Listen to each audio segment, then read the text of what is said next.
자, 여러분, 이번 시간은 당좌 자산에 대해서 학습을 하겠습니다. 자, 우리가 자산은 크게 유동자산과 비유동자산으로 구분이 되죠. 또 유동자산은 당좌자산과 재고자산, 또 비유동자산은 투자자산, 유형자산, 무형자산, 기타 비유동자산으로 구분이 됩니다. 그래서 이번 시간에는 이제 당좌 자산부터 학습을 한번 해보도록 하겠습니다. 당좌 자산이라는 것은 판매 과정 없이 보고기간 종료일 또는 결산일로부터 1년 이내에 현금화되는 자산을 의미합니다. 그래서 예를 들어서 현금, 이런 예금, 외상매출금 등과 같이 우리가 별도로 판매하지 않아도 현금으로 들어올 수 있는 자산들을 우리가 당좌자산으로 구분을 하는 겁니다. 그럼 당좌자산의 첫 번째 나오는 것은 현금이에요. 자, 여러분, 현금이라는 건 뭐예요? 지폐와 동전, 이런 통화를 생각하시면 되겠죠. 근데 우리 회계상으로는 이런 통화뿐만 아니라 통화의 대용으로 쓸 수 있는 통화 대용 증권들도 현금으로 취급을 해요. 통화 대용 증권의 대표적인 예는 자기합수표예요. 요즘에는 5만 원권이 있다 보니까 10만 원권 자기합수표를 많이 안 쓰죠. 그죠? 근데 자기하수표도 우리가 물건 같은 거를 살 때 대금 지급의 수단으로 사용이 가능하죠. 현금처럼. 자, 그 다음에 타인한테 받은 당좌수표, 타인이 발행한 당좌수표. 자, 당좌수표라는 거는 뒤에 가서 또 한번 얘기를 할 건데, 어, 당좌수표라는 건 이런 거예요. 자, 내가 물건을 판매하고 타인이 발행한 당좌수표를 받으면 이 수표를 은행에다가 제시하면 바로 현금으로 줘요. 그러니까 이것도 자기합수표처럼 타인이 발행한 당좌수표를 받으면 현금과 동일하게 사용을 할 수 있는 거예요. 그래서 이것도 현금으로 취급을 한다는 거. 자, 이런 수표뿐만 아니라 우편한 증서. 자, 여러분, 우편한 증서는 이거는 이제 뭐 영화에나 나올 만한 얘기예요, 여러분. 사실은. 예를 들어서 먼 지방에 계신 부모님한테 용돈을 붙여주고 싶은데, 현금을 담아서 보내주고 싶은데, 이거를 어떻게 봉투에 담아서 우편을 보낼 수 없으니까 우체국에 가서 돈을 예금해가지고 그 증서를 우체부가 배달해주면 그 증서를 받은 사람이 은행 가서 현금으로 찾아갈 수 있게끔 이런 게 우편한 증서인데 요즘에는 뭐 여러분 이런 걸 잘 쓰진 않죠. 우리가 요즘에 쓰는 거는 이렇게 선불 카드 같은 거 충전해가지고 기프트 카드 뭐 이런 것들을 사용하긴 하죠. 그래서 하여튼 우편한 증서도 우편한 증서를 받은 사람의 입장에서는 은행에 제시해가지고 바로 현금화할 수 있으니까 현금으로 취급한다 뭐 이런 의미입니다. 그 다음에 만기된 이자표. 자, 여유자금으로 채권 같은 거를 투자하게 되면 그 채권에 이자표가 있어요. 그러면 그 날짜에 그 이자표를 은행에 제시하면 현금으로 받을 수 있기 때문에 이것도 현금 전환이 바로 되지 않냐 이 얘기예요. 배당금 통지서는 주식 투자하는 거예요. 주식을 투자하게 되면 그 상대방 회사에서 이익이 나면 현금 배당 찾아가라고 배당 통지표를 보내면 그 통지표를 받으면 은행에서 제시하면 현금으로 바로 전환할 수 있으니까 자 이처럼 우리가 통화 대용 증권 그러니까 바로 현금화할 수 있다 그러면 우리 일상생활에서는 현금이 아닐지라도 회계상에서는 현금으로 보겠다 뭐 그런 얘기예요. 자, 국세 환급 통지서. 자, 세금 환급금 나왔으니까 찾아가라고 국세청에서 통지서를 보내면 은행에 제시하면 바로 현금으로 주니까. 무슨 말인지 이해하시겠죠, 여러분? 주의할 거는 우표, 수입인지, 이런 것들은 현금으로 취급하지 않습니다. 그리고 우표는 편지 붙일 때 붙이는 거잖아요. 이걸 어디다가 뭐 물건 살 때 교환의 수단으로 사용할 수 없잖아요. 그죠? 그 다음에 수입인지는 우리가 인지세라고 해서 국가에다가 공문서 같은 거 낼 때 붙이는 이런 우표 같은 거예요. 이렇게 인지세라고 해서 붙이는 우표 같은 거예요. 이것도 마찬가지로 현금이 될 수는 없잖아요. 그렇죠? 예. 그 다음에 선일자 수표인데 이 선일자 수표는 우리 당자 수표를 공부하고 들어야 되니까 요 선입자 수표는 여러분 당자 예금 쪽을 듣고 그리고 내가 다시 한번 얘기를 할게요. 이거는 자 그래서 하여튼 이렇게 우표, 수입인지 이런 선입자 수표 이런 것들은 바로 현금화할 수는 없는 거니까. 그죠? 그리고 현금으로 쓰일 수 없는 것들이니까. 그죠? 이런 것들은 현금으로 취급하지 않는다는 거. 자, 그 다음에 이제 여러분 여기 현금 관련해서 현금 가부족이라는 게 있어요. 그죠? 현금 가부족.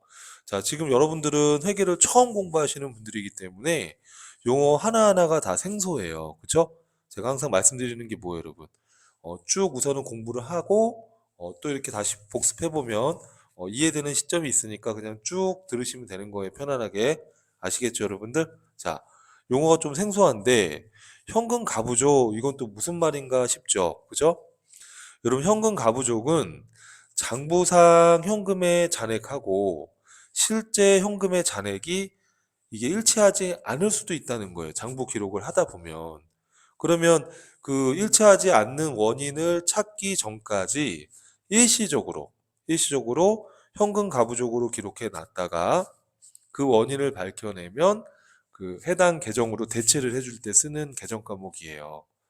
자, 이거는 제가 케이스를 통해서 한번 설명을 한번 해볼게요. 자, 여기 보니까 실제 현금이 더 적은 경우라고 제가 써놨죠. 자, 12월 3일 날 장부상에 현금의 잔액이 10만 원이 있대요. 12월 3일 날 현금 출납장이라는 현금 장부를 열어봤더니 10만 원의 잔액이 있어요. 그러면 실제 12월 3일 날 금고를 열어보면 실제 현금도 얼마가 있어야 돼요, 여러분? 10만 원이 있어야 되잖아요. 그죠? 근데 금고를 열어봤더니 실제 현금을 세봤더니 7만 원밖에 없어요.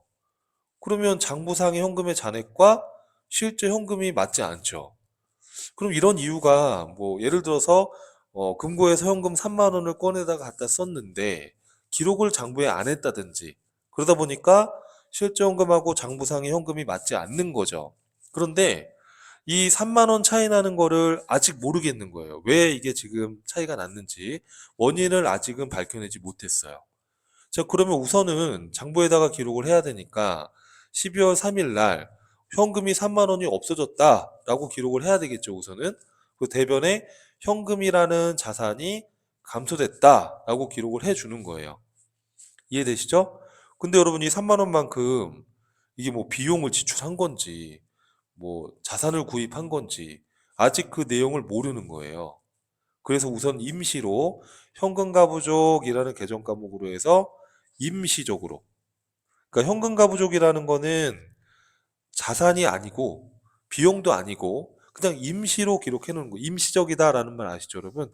잠깐 이 차이가 나는 원인을 밝히기 전까지 임시적으로 기록을 해 놓는 거예요, 이렇게. 자, 그럼 이제 이게 왜 차이가 나는지 찾아봐야 될 거 아니에요. 찾아봤더니 지금 3만 원 차이가 나는 것 중에 2만 원은 직원 출장비를 줬었는데 직원 출장비 영수증이 있어가지고 직원 출장비 처리를 했어야 되는데 이 누락이 된 거예요. 누락. 기록이 안 됐다는 얘기예요. 그러면 우리가 직원 출장 비용을 뭐라고 하냐면 나중에 또 배우겠지만 직원 출장 비용을 여비교통비라고 해요. 그럼 여비교통비라는 비용이 발생됐다라고 기록을 해야 되는데 누락한 거니까 이렇게 영수증을 찾아냈다 그러면은 그 해당 여비교통비 비용으로 처리를 해주고 대변에다가 현금 그러면 안 되겠죠, 여러분. 그죠? 이때는 어떻게 해야 돼요? 그쵸, 여러분. 현금가 부족이라고 이렇게 임시로 해놨던 거를 대변으로 정리해주면 돼요. 차변에 기록해놨던 현금가 부족을 대변으로 이렇게 정리해주면 되는 거예요. 이해하시겠죠, 여러분? 그러면 지금 만 원만큼 지금 차이가 또 나잖아요, 아직도. 12월 31일 결산을 할 때 보니까 이 남은 만 원 없어진 거에 대해서도 원인을 찾아봐야 되는데 도저히 모르겠는 거예요. 왜 이게 차이가 나는지. 그래서 여러분 이거를 도저히 모르겠다. 근데 여러분 이렇게 현금가 부족 이런 임시적인 항목을 재무제표에다가 보고할 수는 없잖아요. 쉽게 말하면 이걸 보고한다 그러면 현금이 만 원이 없어졌는데 모르겠는데요? 이렇게 얘기하는 거랑 똑같은 거 아닙니까? 그러니까 이거를 원인을 도저히 모르겠다. 그러면 확실하게 이걸 정리를 해줘야 돼요. 자, 우선은 현금가 부족 만 원, 차변에 남아있는 거 대변으로 없애야 돼요. 그런데 여러분 생각을 해보면 결국에 현금 만 원이 없어진 거죠. 회사 입장에서는. 그러면 회사 입장에서는 비용이에요. 근데 금액이 얼마 안 되고 그죠? 그러니까 이거를 그냥 잡손실이라는 비용의 발생으로 기록을 해주는 거예요. 이렇게. 이해될까요, 여러분? 그러면 이렇게 하게 되면 현금 가부족 3만 원 이렇게 해놓던 거는 싹 정리가 되면서 잔액은 없어지게 되는 거예요. 이해하시겠죠? 자, 이처럼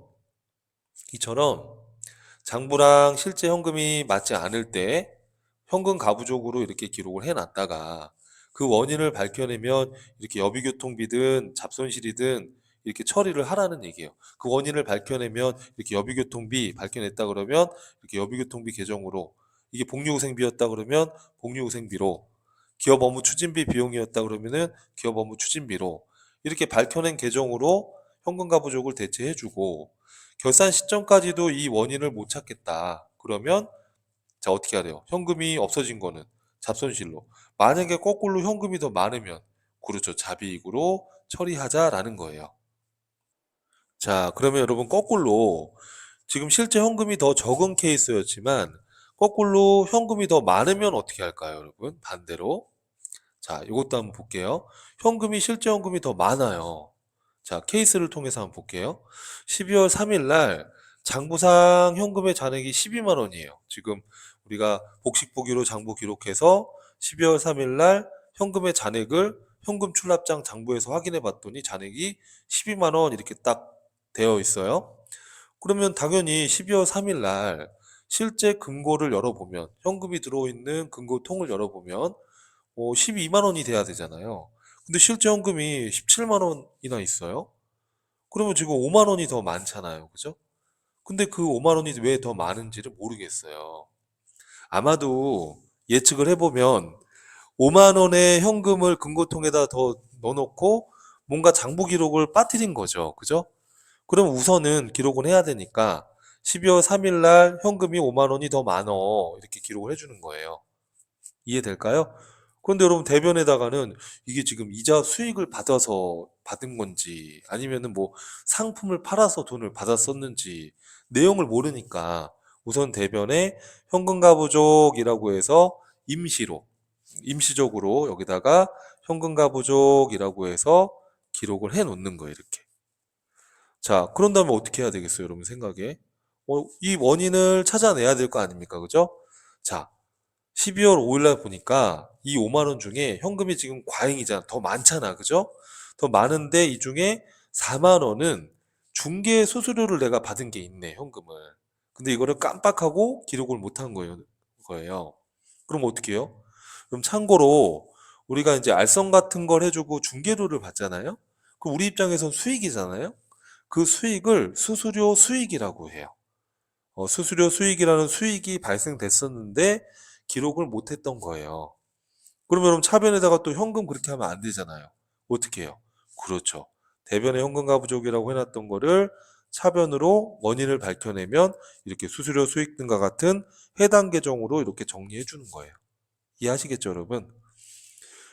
그러면 만 원을 더 찾아야 되는데 12월 31일 결산을 해야 되는데 이게 지금 현금 지금 더 많이 만 원이 지금 더 들어왔는데 이게 왜 현금이 만 원이 더 많은지를 모르겠어요, 도저히.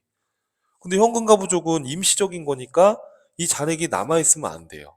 그래서 이 만 원을 대변에 더 남은 만 원을 차변으로 없애버리고 현금이 더 과잉, 더 많은 거니까 우리 입장에서는 돈이 더 많은 거니까 이익이잖아요. 근데 또 금액은 얼마 안 되고 이 원인은 모르겠고 그래서 그냥 잡이익 이렇게 해서 잡이익이라는 수익, 이거 잡이익이라는 건 수익이에요. 예, 수익으로 잡이익이라는 수익 계정 과목으로 기록을 해주는 거예요. 이해하시겠죠, 여러분? 요럴 때 쓰는 게 이제 현금 가부족이다. 그렇게 생각을 하시면 돼요. 자, 우리 지금 여러분 뭐 하고 있는 건가요, 여러분? 자산 계정 과목 공부하고 있는 겁니다. 자산 중에 어떤 거 공부하고 있어요, 여러분? 자산 중에 어떤 거 하고 있어요, 여러분? 지금 우리 당자산 하고 있는 거 맞죠? 자, 그래서 당자산의 현금 가부족 이런 이야기 지금 하고 있는 겁니다. 자, 그 다음에 이제 당자 자산 중에 예금에 대해서 한번 볼게요. 예금. 자, 여러분 예금한다 이런 얘기 많이 하잖아요. 그죠? 일반적인 예금이 보통 예금이에요. 단어 그대로 보통 예금이잖아요. 일반적인 입출금 예금을 생각하시면 돼요. 이렇게 일반적인 자유 입출금 예금이다. 이렇게 이해를 하시면 돼요. 자, 그럼 여러분 보통 예금 관련된 거 한번 우리 분기해 보면, 자, 여러분 우리가 거래 판료소 항상 여러분 이거를 외워야 됩니다. 그래서 제가 되도록이면은 초반에는 이걸 자꾸 보여드릴 거예요. 여러분 외우라고. 자, 우리가 왼쪽을 차변이라고 하고 오른쪽을 대변이라고 합니다. 자산과 비용은 차변에 기록하기로 약속했어요. 기억나죠, 여러분? 부채와 자본과 수익은 대변에 기록하기로 약속했어요. 그래서 자산이 감소하면 요 대변에 반대편에 부채 자본 증가는 대변이니까 부채 자본이 감소하면 여기 차변 쪽에다가 비용은 차변에 수익은 대변에 이걸 거래의 판료소다. 이 거래의 이중성에 따라서 이 거래의 판료소는 결합관계를 갖는다라고 우리가 이전 강의에서 학습했던 거 한번 상기해 보시면 돼요. 자, 케이스를 보니까 10월 2일 날 현금 30만 원을 국민은행 보통예금 통장에 입금했대요. 자, 여러분 생각을 해봐요. 여러분이 은행에 가서 현금을 30만 원을 통장에 집어 넣은 거예요. 그러면 통장의 잔고는 늘어나겠죠. 그럼 보통예금이라는 자산은 증가하겠죠. 그리고 현금을 은행에 집어넣었잖아요. 그럼 현금이라는 자산은 감소하겠죠. 이해될까요? 그래서 이렇게 차변에 보통예금이라는 자산이 증가하고 대변에 현금이라는 자산이 감소했다. 이렇게 이해를 하면 돼요. 자, 10월 3일 날 보니까 사무용품 20만 원을 구입하고 국민은행 보통예금으로 이체해서 지급을 했대요. 여러분, 이제 뒤에 가면 배울 건데 이렇게 사무용품, 달아 써서 없어지는 비용을 소모품비 이렇게 불러요. 뒤에 가서 배울 겁니다. 소모돼서 없어지는 거, 우리 사무용품이나 뭐 여러분들 A4지나 볼펜이나 이런 거 구입해서 쓸 거 아닙니까? 그럼 그렇게 소모돼서 없어지는 비용들을 소모품비라고 해요. 그래서 지금 소모품비를 20만 원을 보통예금으로 지출한 거예요. 이해하시겠죠? 보통예금에서 빼서 소모품 비용에 대한 대금을 지불한 거예요. 자, 그러면 이런 소모품 비용이 발생된 거니까 비용의 발생은 어디다 기록해요, 여러분? 여기 차변에다가. 그래서 소모품비라는 비용이 발생했다. 보통예금으로 준 거니까 대변에 보통예금이라는 자산이 감소했다. 이렇게 해서 장부에다가 기록을 해주는 거예요. 이렇게 보통예금이라는 거는 일반적인 예금을 입금하거나 또 이런 소모품비 같은 거를 이렇게 구입할 때 이렇게 보통예금으로 또 이체 지급할 수도 있고요. 이해되시죠, 여러분? 자, 그래서 보통예금은 뭐 크게 어렵지 않을 것 같은데 당좌예금이 여러분들이 좀 생소해요. 당좌예금을 같이 한번 보겠습니다. 자, 당좌예금인데 자, 여러분 당좌예금 거래는 이제 어떤 흐름이냐 하면요. 여기 보시면 예를 들어서 판매자 A가 있고요. 그리고 구매자 B가 있어요. 이렇게. 그래서 판매자 A가 구매자 B한테 상품 100억을 팔았다. 이렇게 한번 가정해 봐요. 그럼 B는 이 A한테 100억의 현금을 줘야 되잖아요. 그죠? 그런데 현금을 100억을 갖다 줄 수는 없잖아요. 그죠? 그러니까 이 B는 어떻게 하냐면 이 은행과 당좌 계약이라는 걸 맺는 거예요. 당좌 계약을 맺고 은행에다가 당좌 계약을 맺고 은행에다가 당좌예금 계좌를 하나 만들어서 은행에다 돈을 넣어놓고 은행에서 당좌 수표 용지를 가져오는 거예요. 금액은 안 적혀 있고 그래서 당좌 우리 자기압 수표처럼 제목이 당좌 수표예요. 그래서 그 수표 용지를 받아오는 거예요. 그래서 이 B가 A한테 여기 당좌 수표 용지에다가 100억이라고 딱 적어가지고 오늘 날짜 적어서 오늘 만약에 물건을 이 B가 샀다 그러면 이 오늘 날짜 적어서 수표를 발행해서 A한테 주는 거예요. 그러니까 예를 들어서 날짜가 뭐 예를 들어서 1월 10일이다. 그러면은 여기 1월 10일 날짜 적어서 100억짜리 수표를 B가 A한테 주는 거예요. 이렇게. 그러면 A는 이 수표를 받은 A는 은행에다가 이 수표를 제시하고 이 B의 당좌예금 통장에서 이렇게 현금을 인출해 가는 거예요. 이렇게 현금을 회수해 가는 거예요. 이렇게. 이해될까요? 이게 당좌수표의 기본 흐름이에요. 그러면 자, 이 B의 입장에서는 은행과 당좌 계약을 맺고 우선 당좌수표를 발행하려면 당좌 예금 통장을 만들어서 예금에 돈을 넣어놔야 되는 거예요. 그래서 예를 들어서 B가 은행과 당좌 계약을 맺고 현금 100억을 은행 당좌 예금 통장에다가 넣어놨어요. 이렇게. 그러면 B의 입장에서는 당좌 예금 통장에 지금 100억이 들어가 있죠. 그리고 B가 A한테 상품을 산 거예요. 그럼 B 입장에서는 상품이라는 자산이 증가했을 거 아니에요, 100억이. 그리고 수표 한 장짜리로 A한테 발행해서 준 거예요, 당좌 수표를. 이해될까요? 그러면 여러분 생각을 해봐요. 지금 B 은행에 B의 통장, B의 당좌예금 통장에 들어가 있는 이 100억의 예금은 이제 누구께 되는 거예요, 여러분? 이 예금의 소유권을 나타내는 이 당좌 수표를 A가 갖고 있잖아요. 그러면 이 A가 이 은행에 가서 이 100억 원의 예금을 찾든 안 찾든 간에 이 수표 100억짜리를 갖고 있는 A가 이 은행에 들어가 있는 예금의 주인이 되는 거예요. 이해돼요, 여러분들? 그렇기 때문에 B가 A한테 100억짜리 당좌수표를 발행해서 주면 A가 이 예금에서 이 돈을 찾아갔든 안 찾아갔든 B의 입장에서는 이 예금 자산의 소유권은 넘어간 거예요, 상대방한테. 그래서 당좌수표를 발행한 B의 입장에서는 당좌 예금의 자산의 감소로 처리해 주면 되는 거예요. 이해될까요, 여러분? 여기 파란 색깔 이게 중요한 포인트입니다. 자, 그러면 판매자 A의 입장에서는 어떨까요? A의 입장에서는 상품을 팔았으니까 상품 매출이라는 수익이 대변에 이렇게 발생됐을 거 아닙니까? 그리고 B한테 A는 당좌수표 100억짜리 한 장을 받았죠. 그러면 이건 언제든지 현금화할 수 있는 거잖아요. 그쵸? 마음만 먹으면. 그러니까 이 A의 입장에서 당좌수표를 타인한테 받은 A의 입장에서는 현금이 되는 거예요, 이렇게.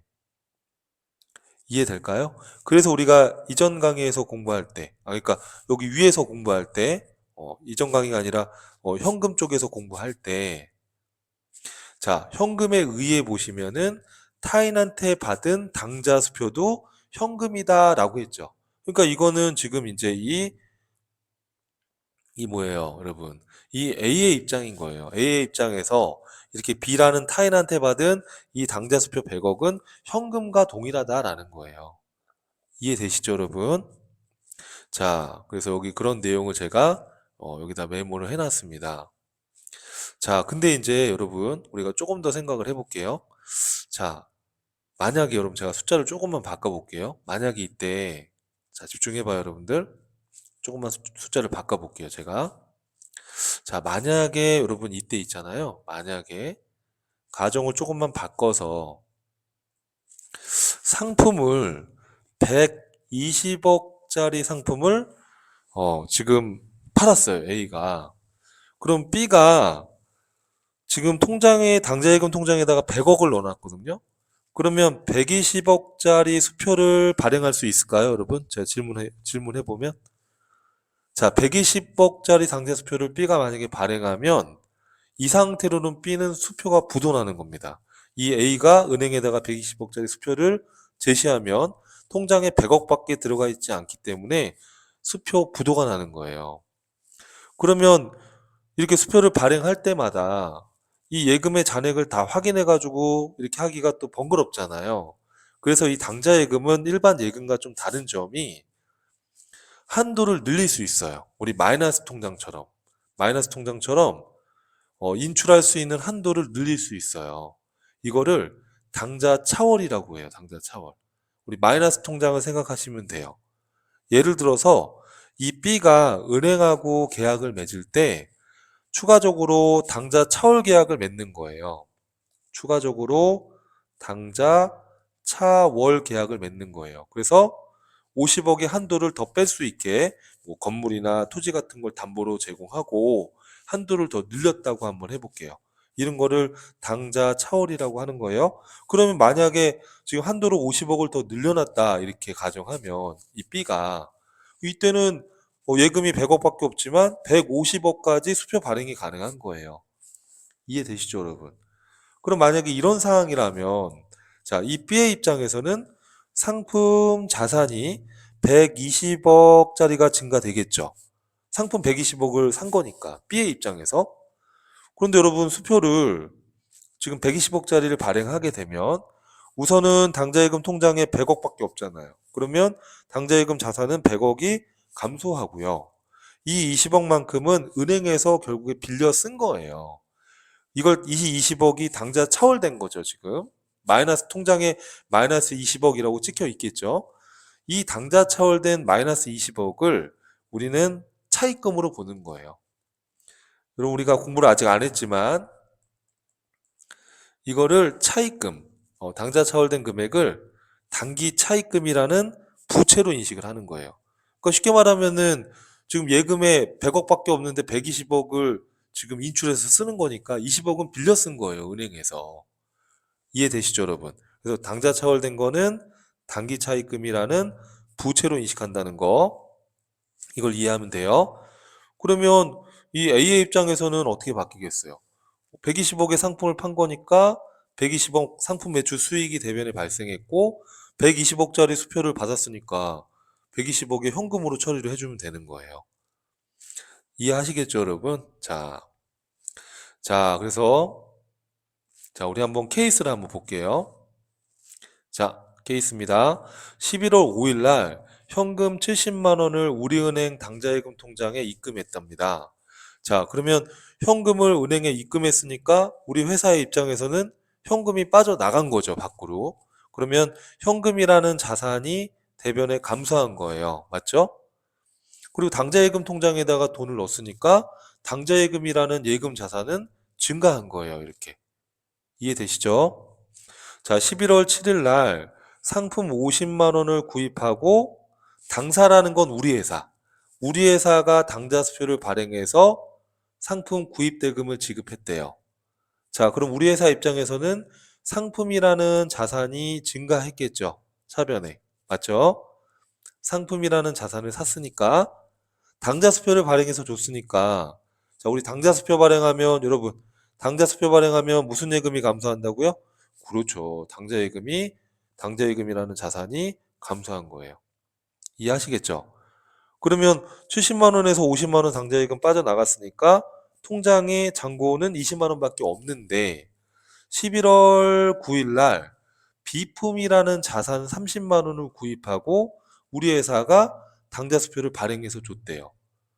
자, 원래는 지금 당좌예금이 20만 원밖에 없으니까 30만 원짜리 수표를 발행하면 안 되지만 당좌 차월 한도 범위 내라고 가정해 봐요.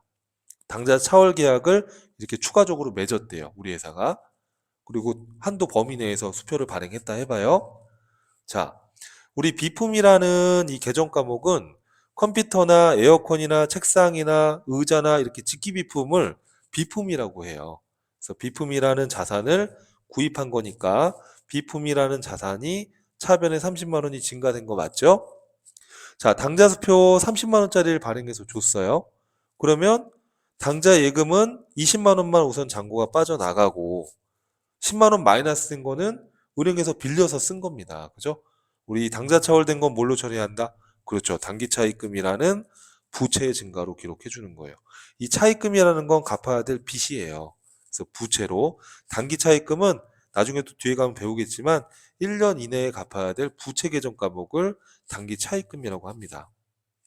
이해하시겠죠, 여러분?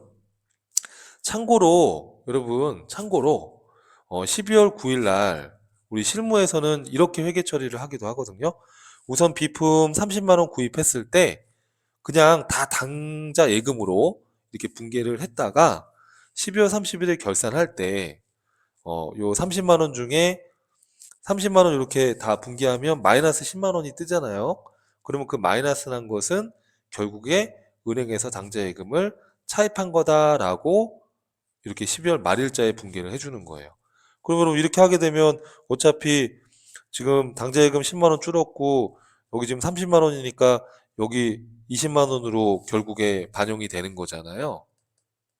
그쵸? 네. 그럼 결국에는 위에 이렇게 분기한 거나 밑에 이렇게 합쳐서 한 거랑 같은 효과인 거죠. 근데 실무에서는 그냥 마이너스 돼도 그냥 당좌예금으로 했다가 요 12월 말일 날 이걸 차입금으로 이렇게 수정해 주는 분기를 해주기도 합니다. 그럼 요 참고는 지금 이해하기 좀 어려우면은 스킵해도 괜찮아요. 그냥 그런 게 있다라는 거 정도 보시고 이제 분기 연습을 좀 많이 한 다음에 익숙해진 다음에 또 여러분 또 더 이해가 되는 부분도 있을 거니까 뭐 이런 방법도 있다더라 이렇게 보시면 되겠습니다. 자, 그다음 요 밑에 케이스인데요. 자, 요 밑에 케이스는 조금 어려워요. 여러분 지금 처음 보시기에는 좀 어려운데 한번 우리가 도전을 한번 해보죠. 자, 12월 1일 날 현금 80만 원을 우리은행 당좌예금 통장에 입금했대요. 그럼 현금이라는 자산이 80만 원이 감소했죠. 그럼 당좌예금이라는 자산이 증가한 거 맞죠? 그죠? 자, 12월 5일 날 상품 30만 원을 구입하고 당사, 우리 회사가 당좌수표를 발행해서 줬대요. 이렇게. 그럼 어떻게 해요? 차변에 상품이라는 자산이 증가했고 대변에 당좌예금이라는 자산이 감소한다. 이렇게 설명드렸었죠. 자, 12월 8일 날 상품 10만 원을 우리 회사가 판매하고 타인한테 당좌수표를 받았대요. 그러니까 이제 입장이 우리가 또 물건을 팔 수도 있잖아요. 그죠? 우리가 물건을 팔게 되면 상품 매출이라는 수익이 대변에 발생한 거예요. 수익은 대변에 기록하는 겁니다. 그리고 상대방한테 뭘 받았다고요? 타인한테. 당좌수표를 받은 거예요. 그러면 우리 입장에서는 언제든지 현금화할 수 있으니까 뭘로 처리한다? 그렇죠. 현금으로. 이해하시겠죠? 자, 근데 이제 문제는 이거예요, 여러분. 요 12월 9일 게 조금 어려운데. 자, 12월 9일 날 상품을 우리가 판매를 했대요, 또. 그죠? 30만 원어치 상품을 팔았대요? 그럼 우리 회사 입장에서는 상품 매출이라는 수익이 발생한 거 맞죠? 그런데 여러분 여기서 중요한 거는 뭘 받았대요? 당좌수표를 받았어요. 맞죠? 그런데 당점이 발행한 당좌수표를 받았어요. 여러분 우리 회사가 발행한 당좌수표를 받은 거예요. 여러분 봐봐요. 우리 회사가 당사가 당좌수표를 발행했을 때 당좌수표를 12월 5일 날 발행했을 때 대변에 당좌예금이라는 자산의 감소로 기록했죠. 그런데 이 당좌수표를 지금 받은 거예요. 다시 돌려받은 거예요. 그럼 이건 현금이 아니죠. 우리 당사가 당좌수표를 발행했을 때 당좌예금이라는 자산의 감소로 했는데 이걸 돌려받았으니까 현금이 아니라 그렇죠. 당좌예금이 회수가 된 걸로 봐야 되는 거예요. 이해돼요, 여러분? 그래서 좀 지저분한데 여러분 봐요. 타인한테 당좌수표를 받으면 우리 입장에선 현금이에요. 그쵸? 근데 우리가 발행했던 이 당점 발행 당좌수표를 받으면 이 당좌예금을 돌려받은 꼴이 되는 거예요. 이렇게. 이해될까요, 여러분? 예. 그래서 이게 좀 헷갈릴 수 있어요. 한번 고민해 보셔야 됩니다. 자, 그래서 이번 시간은 우리가 당좌 자산 중에 어떤 것들에 대해서 공부를 했죠, 여러분들? 현금, 그리고 현금성 자산, 그리고 보통예금과 당좌예금에 대해서 학습을 한번 해봤습니다. 또 다음 강에서 이어서 또 보도록 하겠습니다.